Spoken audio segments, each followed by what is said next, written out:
I start with the confirmation. It's going to be the next 24 hours. I can confirm the appreciation for Manu Koné from Roma, but he's not the only one. They had contacts with the agents, but no bid to Roma, no club to club contact yet. So Man United are assessing options. Man United are very happy with the signings of Andrei Santos and Yuri Tielemans. They believe that they got 2 top players for £85 million total fee.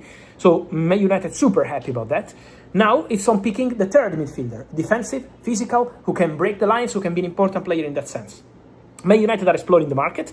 For Manu Koné, contact with the agents. He's not the only one. Man United are thinking about the ideal player to add, and then they will go very strong to get a new one as soon as possible.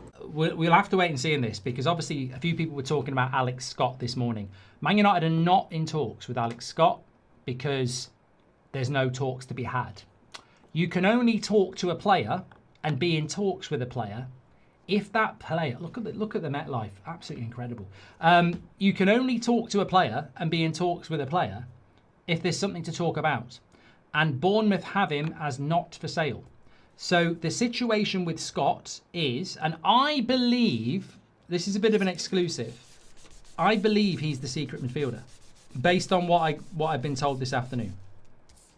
I believe Alex Scott is the secret midfielder, because essentially what we're sort of hearing is, and I don't know whether I agree with this, but you know, I'll put it to you.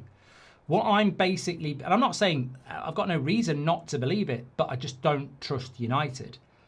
What I've basically been told is that there are no talks with Alex Scott because Bournemouth are adamant that he's not for sale. However, Man United have made it very, very clear to the player that if he was up for sale, they would move. And they would move to the extent that they would go all out for him, having misjudged the Elliot Anderson position. Now, if it wasn't Man United, I wouldn't necessarily have a huge problem with this update, because we did learn a lot from Matheus Fernandes and Elliot Anderson, that if we try and get value in the market, we're trying to get a price that doesn't exist in the market. So you can only operate in the market you're in. You can't make one up. So if we had, you know, we put it out there that we wanted Elliot Anderson for 9 months. We all know that. We spent 5 weeks negotiating for Matheus Fernandes, and we didn't get either of them. So if we have legitimately learnt the mistakes from that if Alex Scott became available, we would make sure that we got him, then, you know, I haven't got a problem with that. And ultimately, that's probably what a football club would do. And that's what's coming out. But I just sort of have it ringing in my ears that we won't pay 90 million for Tonali. We won't pay 85 million for Matheus Fernandes. We won't pay 100 million pounds for Elliot Anderson.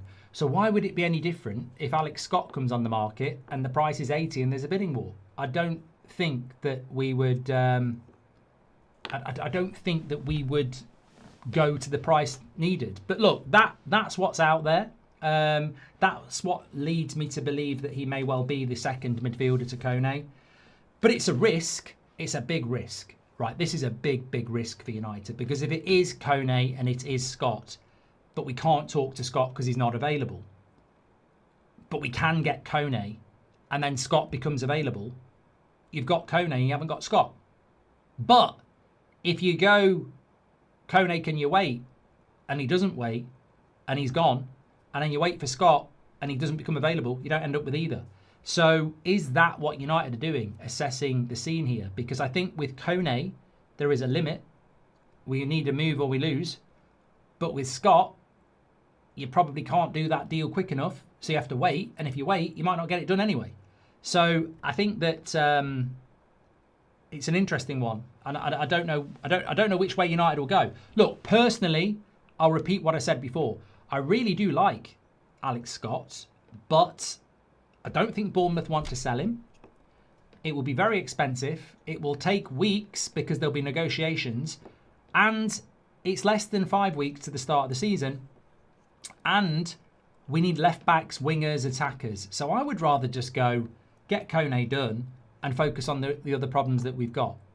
That's what I would do. But it might start to explain what David Ornstein's saying if United are sort of thinking about Scott and then they don't know what to do with Kone. But I think it's a big week, because I wouldn't be surprised at all if this week something happened with Kone where he doesn't end up at Man United and he signs for somebody else.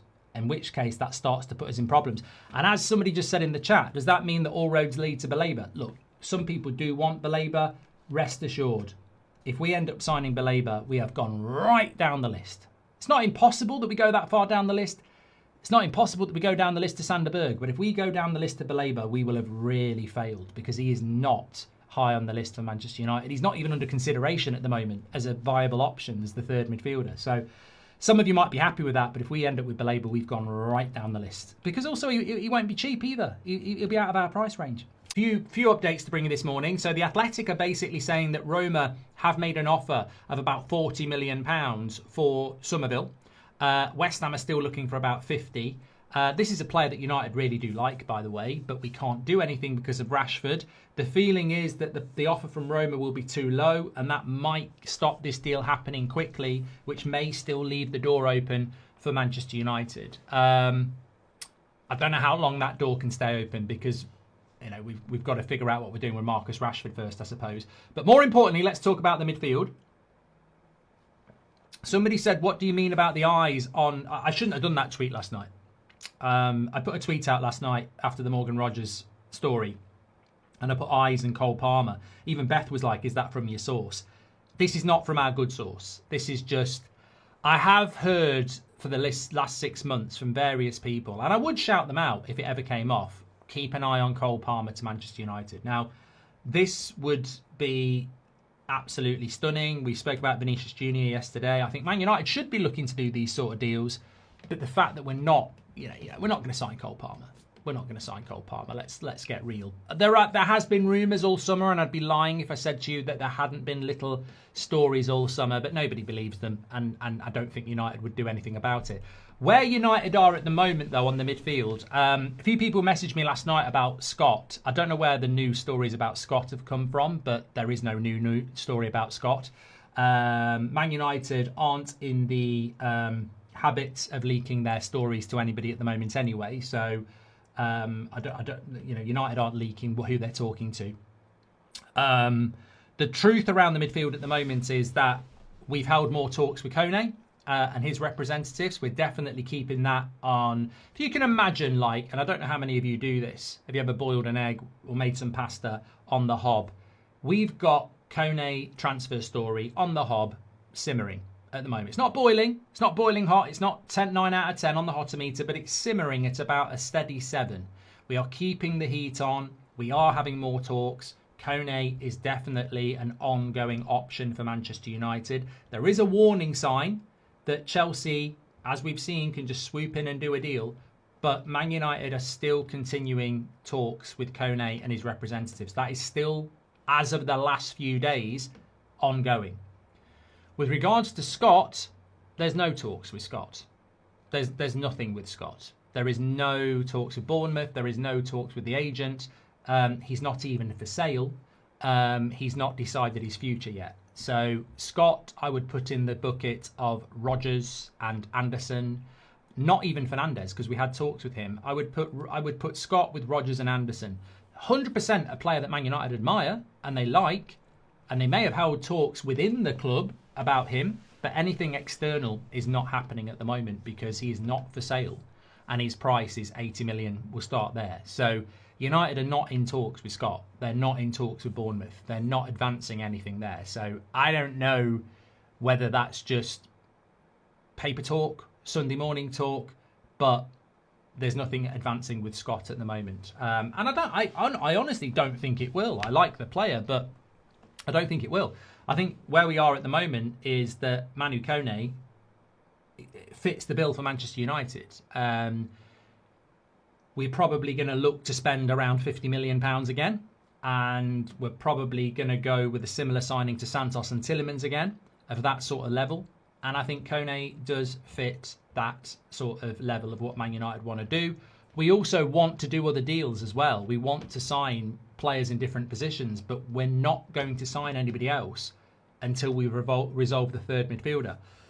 Because the problem is, if the Manu Koné deal doesn't happen, unless there's a real shock signing that no one's talking about, and that mystery midfielder could be that, everybody else will cost you quite a bit of money. So that would impact Man United's budget to go and get a left back or a backup striker. So at the moment, it's all focused on one deal at a time, as Calvin says. But hot off the press this morning, if you can say that, the talks are ongoing with Kone, and that's the only player definitively that United are talking to at the moment. We're certainly not in talks with Scott at the moment. And if that changes, which I don't think it will, if that changes, I would certainly... It certainly wouldn't surprise me. Many questions as always, guys, also on the Manchester United situation. What's going to happen with the new midfielder? What's going to happen with the new stories? First of all, guys, finally the fake story about Ederson is over. I think it's been quite an embarrassing one, with many people denying that the deal was over. For Ederson to Manchester United deal could be revisited later on during the summer. I told you on Friday last week, so 10 days ago, the deal is over. The deal is off. Ederson is returning to Atalanta. The denials coming from England on Friday, on Saturday, on Sunday last week were very clear. It's not true, maybe there is still a chance, it's still underway. No, it was not underway. So Ederson deal completely collapsed, and Ederson signs a new contract at Atalanta. So for Man United, the deal is 100% off and will not be recontacted Atalanta or the player in any case.